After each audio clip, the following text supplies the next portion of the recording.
Hi, this is Kendall Boyson, professional life and recovery coach, and you're listening to Encouragementology, the practice of instilling hope. Hi there. Thanks for joining me. On this show, we're stepping up and taking notice of the needs around us and in ourselves. Feeling frustrated and small when it comes to the problems around you? You're not alone. No matter how big the problem is or seems, you can make a powerful impact today, right this second. All you have to do is notice and take action. You might be asking, what can I do? That's right, but this time, say it with conviction. What can I do? And then be willing to pitch in. Just like challenges can seem huge, solutions can be small. Your efforts can help one person immensely or inspire more to help many. Either way, your actions have impact. I used to have that same mindset. The world's problems were for other people to figure out, people with more power and influence. I was still trying to get somewhere in my own life. Without everything figured out, how could I be of any help?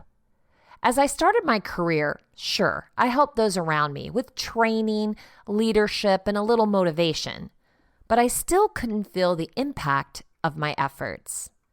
Then I stumbled upon encouragementology. Okay, God pushed me, but still, it was a revelation beyond all others. People need encouragement. It helps with restoration and rejuvenation of the body and soul and renewal of spirit of others and even of those who encourage, according to recent research. Encouragement is vital to child maturation and adult optimal health. The healing benefits of encouragement outweigh criticism and can build self-confidence. And guess what? It's free, easy to do, so rewarding, and creates a ripple.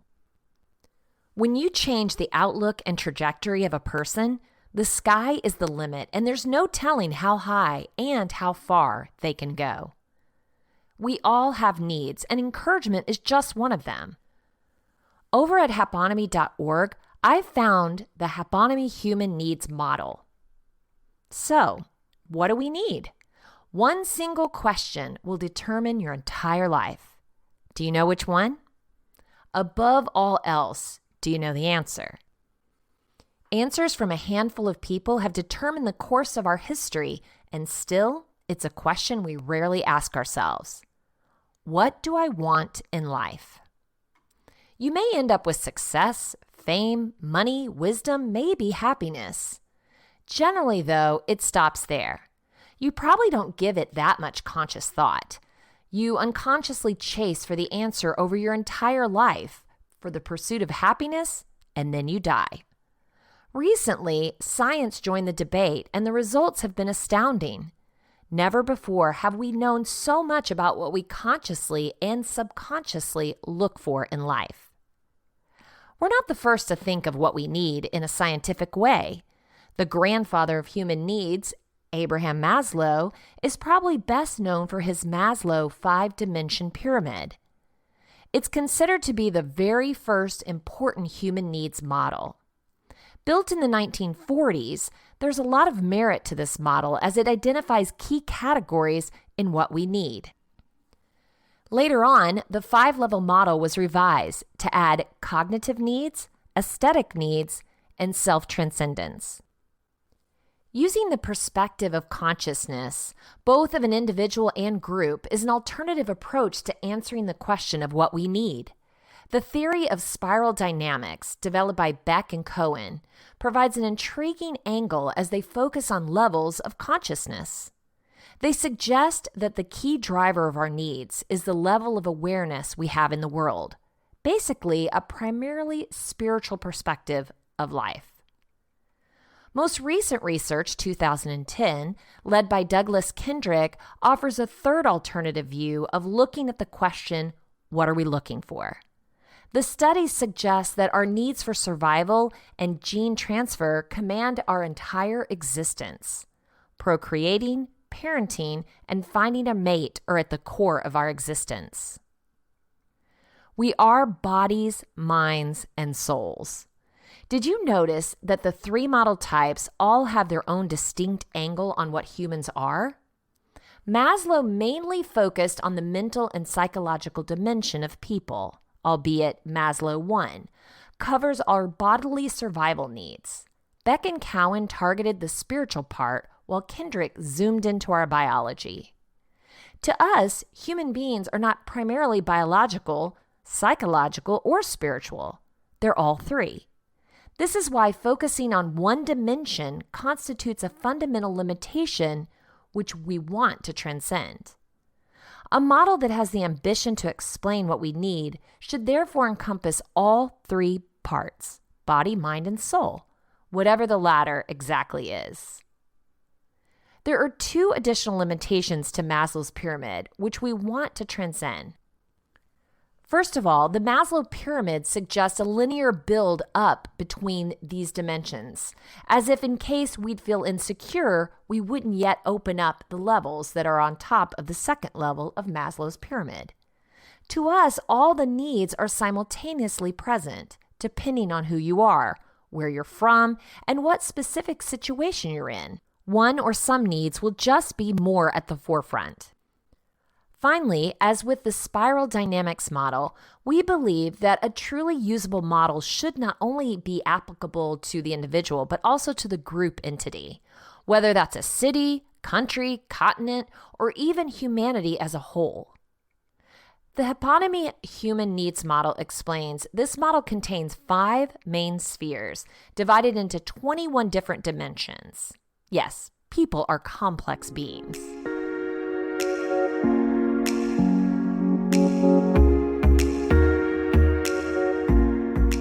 Sphere number 1, survive. We all need air to breathe. Without it, we choke within 3 minutes and water to drink. After 3 days, we die of thirst. We need food. We can sustain ourselves for about 3 weeks without eating. Sleep is the 4th essential building block of our survival. Long sleep deprivation doesn't kill us directly. It's the resulting organ failure that does. Randy Gardner holds the world's record. He stayed awake for 11 days. So these 4 building blocks are the essentials we all need to cover to have our biological machinery, our bodies, working properly.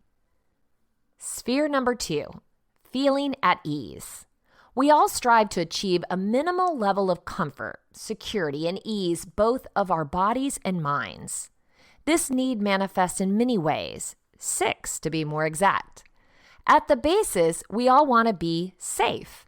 It's practically impossible to feel at ease if you have to worry about being killed, raped, or attacked. We also want a minimal level of basic comfort, like proper shelter from the elements, a toilet, a place to sleep comfortably, and clothes to keep us warm are some of our essentials for well-being. Health, both for body and mind, although overrated when related to our well-being, is a cornerstone for a high-quality life as health positively impacts a multitude of other dimensions which we consider important. A 4th dimension that drives our feeling of being at ease is privacy. The large majority, if not all of us, have insecurities and want to make sure that these aren't shared with others. Do you have anything at all you prefer people not to know? If yes, you want privacy. There is a lot to be told about the 5th dimension of feeling at ease, financial security. Today, money, and especially the lack or perceived lack of, impacts many of our decisions and actions. These actions often have negative consequences towards others. Feeling financially secure enables us to divert our focus to other dimensions like personal growth and helping others. Finally, freedom to be who you want, say and do what you want, are primordial for our psychological well-being. However, freedom in itself is not absolute, as we also need connection with and understanding from other people, which brings us to our 3rd main sphere of our needs: connect. We are innately social beings. Did you know infants require human touch to survive, or that research suggests loneliness can cause heart failure? As we live, our need to connect with others becomes more complex as we seek love, companionship, and understanding from others. Connection starts at birth, as we all have a family, even if it's only our mother. Biological ties strongly determine the concept of family, but are not always needed. Many people who are adopted or orphaned consider others whom they don't have blood ties with to be their family. Already early in life, we develop connections with people we encounter. Some of those might develop to be friends. Many among us even find friendship with animals. The third form of connection can be found in the form of a partner. A partner ideally offers us sexual and psychological intimacy, complementing us as we walk through life. We strive for a connection to our community. A community is a pretty abstract concept. Often, it's geographically linked, for instance, your street, city, or country. Increasingly, it transcends the geographical limitations as we connect with people with the same interest and convictions across the globe. Sphere number 4, grow. A fourth sphere that deeply matters to us is what we become as individuals. We all develop ourselves, intentionally or because situations force us to. In this model, there are 3 distinct dimensions to individual growth. We all learn throughout our lives, as we all want to understand the world we live in. We acquire knowledge either via education, a Google search query, by personal experience, or by age-old traditions. Secondly, people are curious beings. We like to explore new environments and new sensations, whether that be savoring new cuisine, experiencing exhilarating outdoor activities, or visiting foreign planets. Finally, we also strive to be the best persons we can be. We want to grow our talents, which we all have, and apply these in our daily lives. We all want to excel, even though we sometimes feel overwhelmed, lack the energy to do so, or our need for financial security prevents us to do so. Sphere number 5, let go. The last sphere, which we want to nurture, is the one which helps us to let go of our individual selves. These dimensions give us the feeling that we belong to something bigger than just ourselves. The first one is artistic. We all want to experience art and creativity, either actively or passively. You may intuitively think of musicians and other kinds of artists, but most of us fulfill these needs by decorating our house, listening to music, and watching films. We also help others. Helping others makes us feel good about ourselves. Whether you consider this to be selfish or not depends on the perspective you hold. A biological perspective shows that helping others activates our reward centers in our brains, while a more spiritual perspective supports the view that human beings are not just biological and rational beings, but have a moral compass inherently built in. We also care about our planet and strive to preserve our environment. There are many reasons why we do so. Our environment forms the stage where we can fulfill many of our needs. By sustaining our environment, we ensure that we can survive, live a healthy life, and we ensure that our loved ones can have a high-quality life themselves. Finally, we strive to find wisdom and inner peace by emotionally accepting the world as it is, not using its imperfection as an excuse to do nothing. That wisdom can be found in the foundations of many religions and spiritual traditions, in the experience of awe of mystics, in meditation and silence, and the beauty that crosses our paths. A human needs model is an imperfect tool. You can agree or disagree with the model, and optimizing it holds a lot of merit in itself.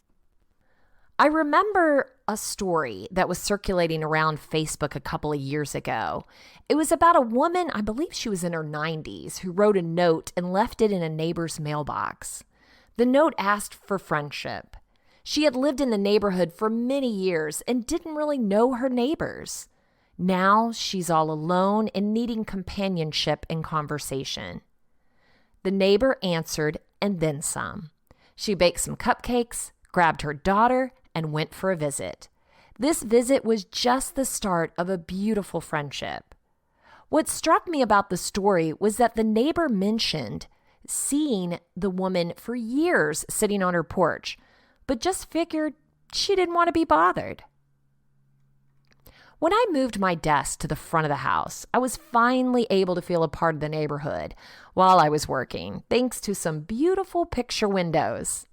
I noticed a woman walking by my house every day like clockwork. On one occasion, I followed her trek only to find out that we actually lived on the same street. I casually questioned Matt, "Wonder if she wants to walk our dog." Of course, he laughed and thought I was crazy. But 3 days later, she was in front of me in a line at a store. I told her that I believed we were neighbors and that I watch her walk by every day. And then I casually asked if she wanted some company in my 9-year-old Australian Shepherd. 2 days later, she knocked on my door to take Rory for her first walk. That was almost 2 years ago. I profusely thank her, but she in turn thanks me. She said it's one of the best parts of her day and that it gives her purpose. She has a friend she looks forward to seeing every day, and believe me, the feeling is mutual with Rory. Ariella Paulson shares 3 ways to recognize when someone needs support, found at Mighty Well. How do you know when someone needs support? Ideally, they would feel comfortable coming to you and directly asking for what they need. This can be easier said than done, however, which is why this guide was created.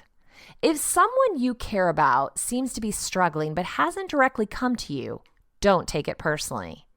There are many barriers that can prevent someone from letting themselves be vulnerable. If you aren't sure whether or not you should step in, here are some tips. Number 1, create opportunities to listen. In everyday life, we don't typically create situations that invite vulnerable sharing. Sure, we may ask, "How are you?" But often we don't actually expect a real answer. The best way to know if someone you care about is having a difficult time, just listen. Go for a walk or set up a call and ask, "How are you, really?" Make sure you have plenty of time and privacy. Listen actively, giving your full attention. Don't think about how you'll respond when it's your turn. Ask questions when something piques your interest or seems concerning. For example, if they mention offhand that work has been really stressful, ask them why. If you know from a previous conversation that they were nervous about an upcoming doctor's appointment, ask them how it went. It means a lot to people when you show an interest in their lives and take the time to hear what's really going on. Through these conversations, if it seems like an area or more of their life is difficult right now, ask them if they need anything. Specific offers can feel more helpful than general, "Is there something I can do?" For example, would it be helpful to have an extra set of hands when you move next month? Or, "Wow, that's a lot going on this week. I have some time available. Would it help if I brought over a meal tomorrow?" Those offers don't pass judgment or make a sweeping generalization about how put together they are right now, but they can provide the support they need to get back on track. One quick note here. You may find that these deeper conversations can feel heavy during this time when every aspect of life feels shaky.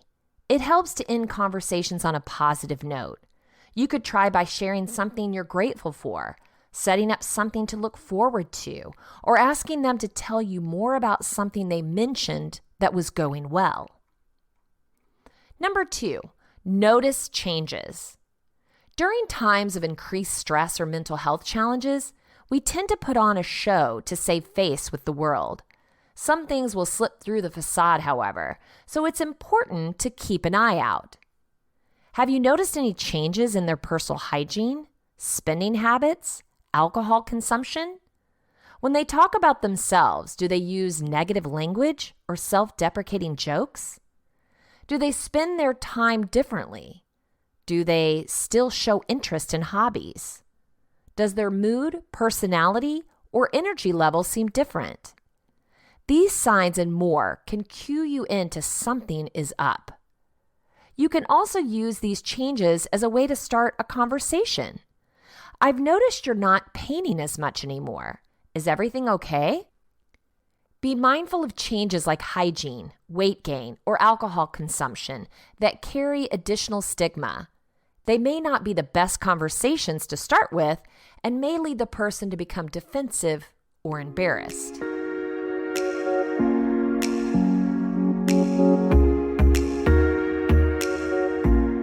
Number 3, walk a day in their shoes. One of the best ways to gauge someone's well-being is simple empathy. As they tell you about their day-to-day life, put yourself in their position. What would it feel like? How would you be faring? What specific support would you appreciate?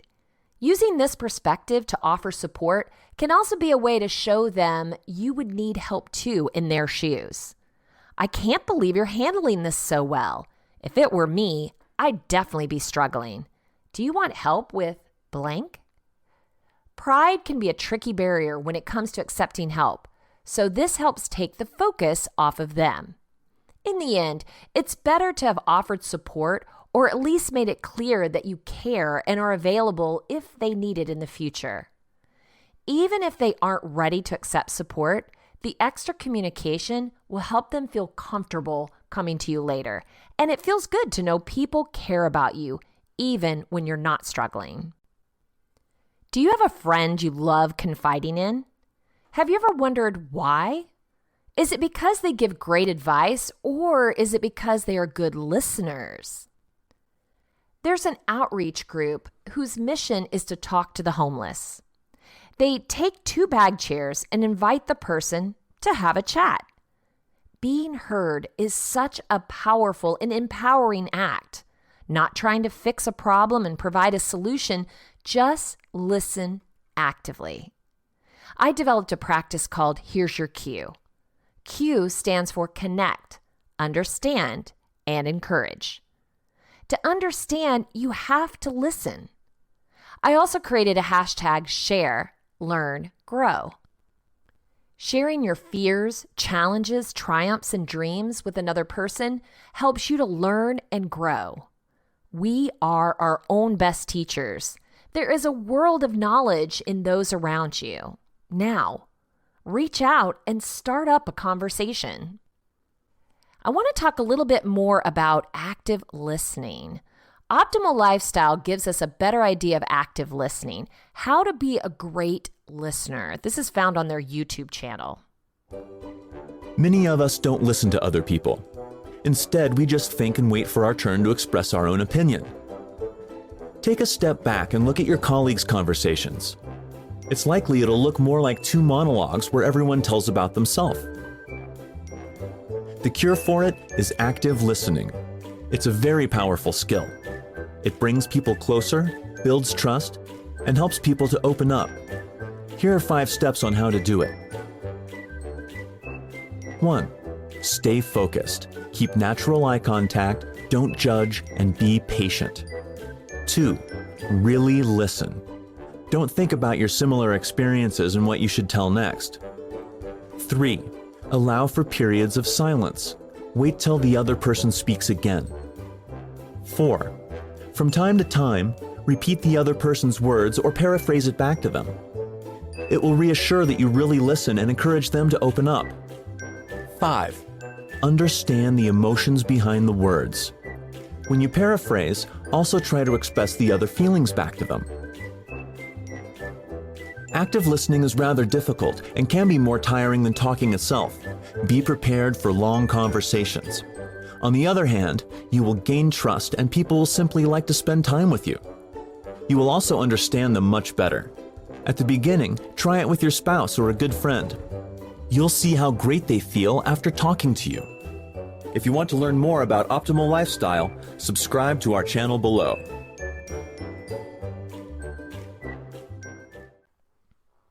I'm sure you've heard of empathy. Empathy is a broad concept that refers to the cognitive and emotional reactions of an individual to the observed experiences of another. Having empathy increases the likelihood of helping others and showing compassion.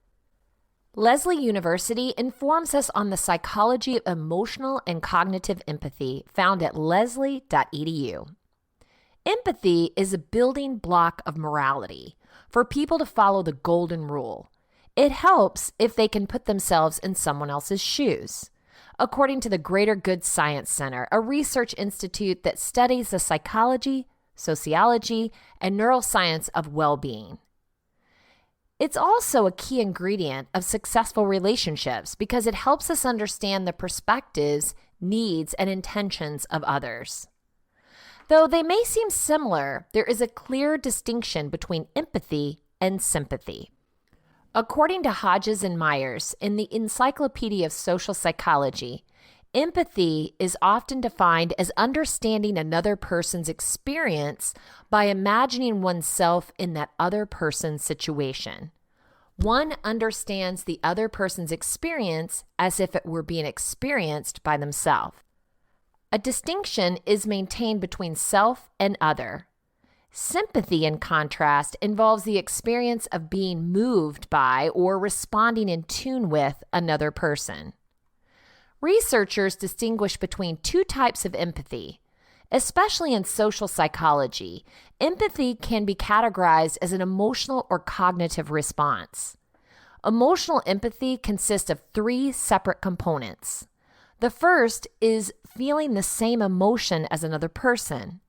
The second component, personal distress, refers to one's own feelings of distress in response to perceiving another one's plight.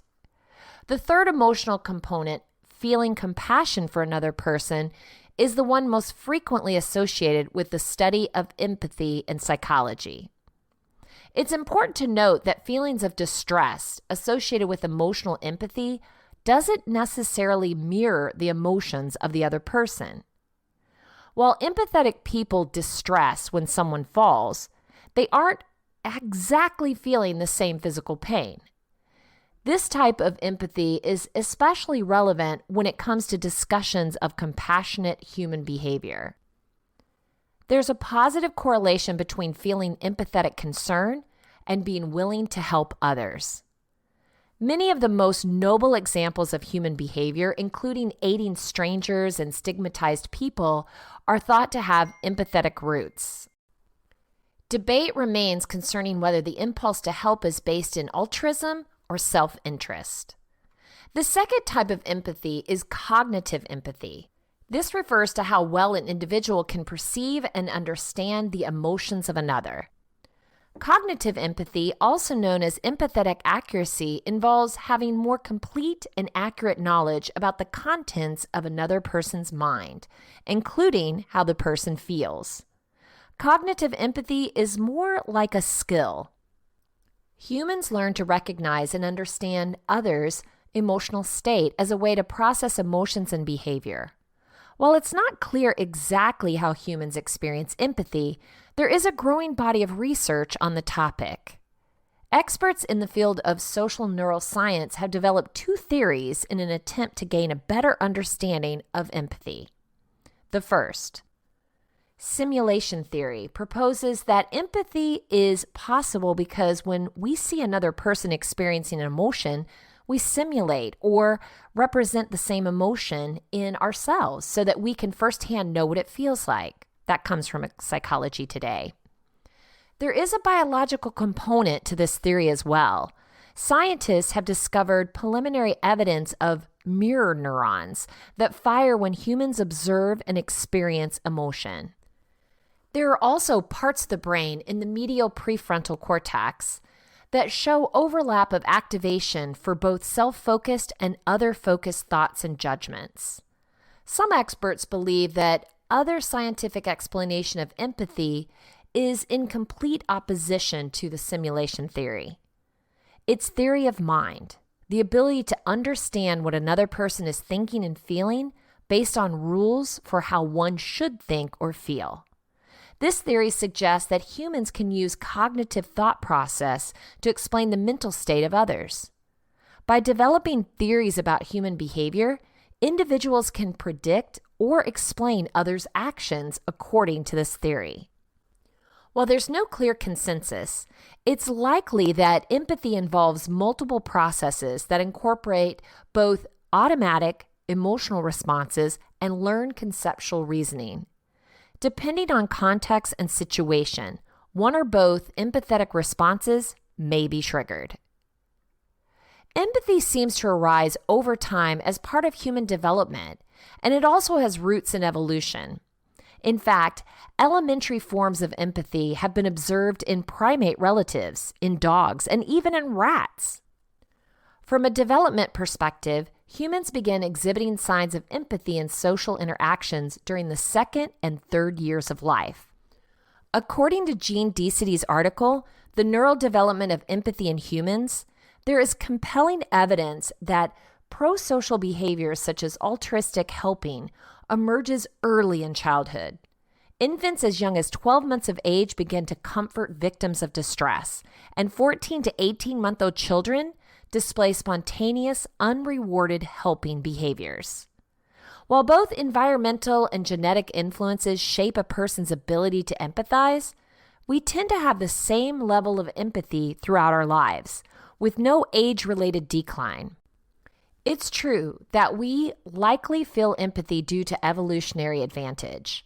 Empathy probably evolved in the context of the parental care and characteristics of all mammals. Signaling their state through smiling and crying, human infants urge their caregiver to take action. Females who responded to their offspring's needs out-reproduced those who were cold and distant.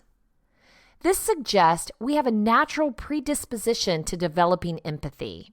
However, social and cultural factors strongly influence where, how, and to whom it's expressed. Sometimes things so simple elude us, which is why uncovering the impact of encouragement was such a profound moment for me. It was there all along, and I had missed it so many times before. I kept thinking I had to give more, do more, be more, and all I needed to do was listen and encourage. Encouragement leads to confidence, which leads to action, which leads to accomplishment, which branches off to more encouragement, and so on, causing that ripple effect. So give it a try. I found an interesting perspective from Kid President. If you've never watched a Kid President video, they're pretty funny, but this particular one is how to create a positive ripple effect. So many of us, again, going back to the beginning, are saying, what can I do? I'm just one person. It's just little old me. What kind of impact can I have? Well, let's take a listen to Kid President.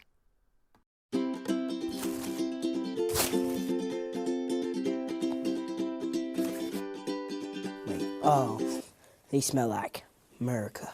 Today's episode is about giving back and about how good can spread. I'm gonna need a bigger bag. Got too much good to give.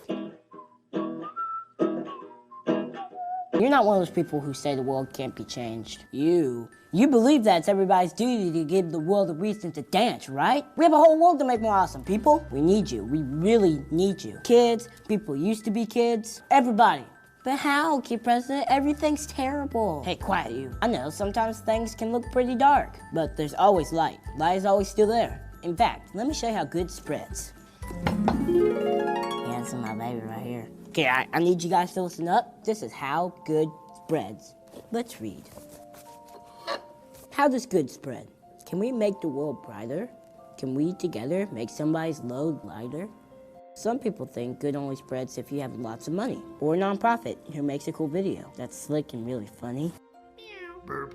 Does good only spread when you have the right hashtag, or the right bracelet or t-shirt, or give out free tote bags? Does good happen by accident, just out of the blue? Does good only spread when Beyonce allows it to? Queen Bee? She's pretty powerful, but wow, so are you. The world's only seen a glimpse of what you can do. Your heart is so big, but you might feel so small. I'm telling you now, you're thinking as a flaw. Good spreads when good is spread. And that's totally how you live. You share and you love, and you give and give and give. If someone needs lifting, you send them a rope. Your little whispers of love sends out huge gusts of hope. I know what you're thinking. That's a nice little story you're reading, Kid President. But what about me? You wanna know how you can make good things spread in the world? Show up.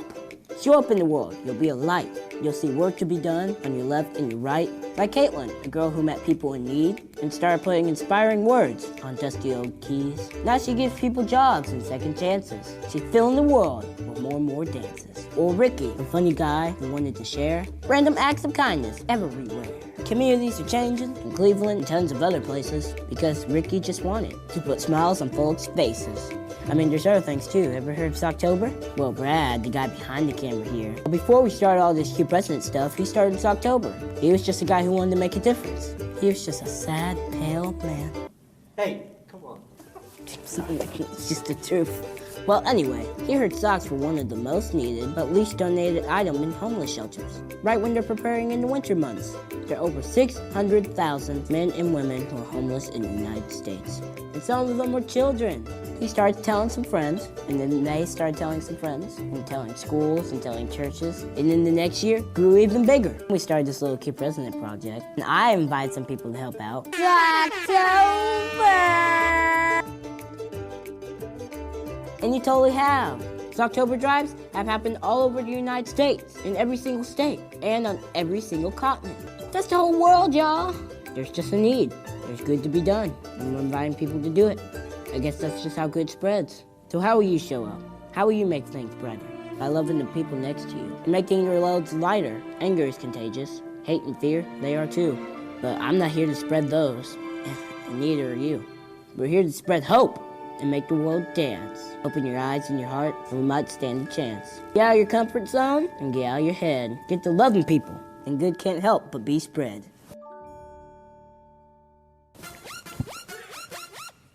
Woo! Oh, don't know about y'all, but I'm ready. Ready to dance.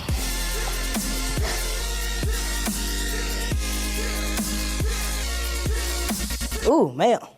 Thank you. Dear Kid President, I sent you a letter in your last video. Why didn't you answer in this one? Your voice is changing. Are you gonna be Kid President forever? Oh, I'll answer that next video. Socktober. I want to say a special word of thanks to Glad to Give.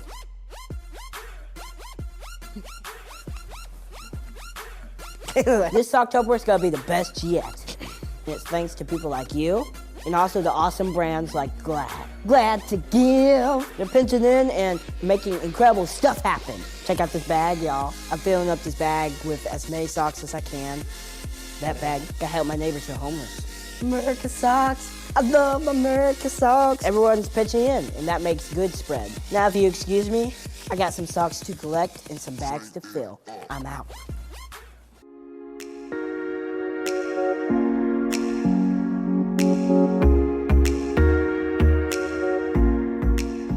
If you want to share encouragementology with a friend who needs to know they're not alone in this journey of self-discovery, you can visit encouragementology.com or anywhere you stream your content to receive this episode and all others.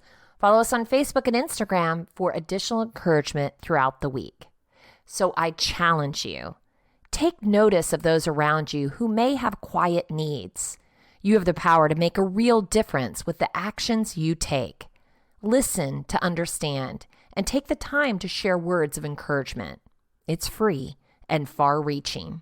I know you can do it.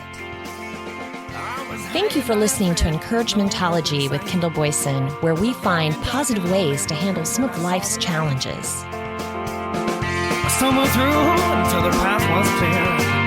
That's when I found you.